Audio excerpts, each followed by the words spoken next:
জীবন একটাই, জীবন দুইটা না। যে আপনি এক জীবনে সুখ করলেন, এক জীবনে দুঃখ করলেন।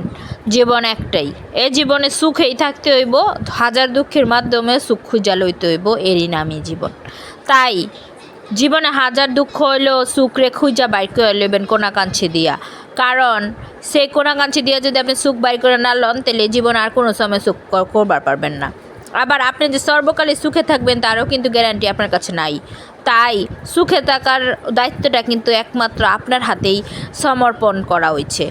তাই সেটা খুঁজা লন, বাইর করে লন, কোনাকাঞ্চি দিয়ে বাইর করে লন, এমনি অমনি দিয়ে বাইর করে লন, ঠিক আছে? কারণ কেউ আপনার এই সুখটা হাতে গুইজা দিয়া যাইব না টাকা পয়সার মতো। সব সুখ নিজেরই খুঁজা লইতে হইব। এক জীবনে মাইয়ারা বাপের বাড়িতে থাইকা সুখ করবার চায়, আবার আর এক জীবনে মাইয়ারা জামাইয়ের বাড়িতে সুখ করবার চায়। আসলে কোন জীবনে যে সুখ হয় বা হইব এটার কিন্তু গ্যারান্টি আঙ্গো কাছে নাই, সেটা উপর আল্লাহই জানে বালা।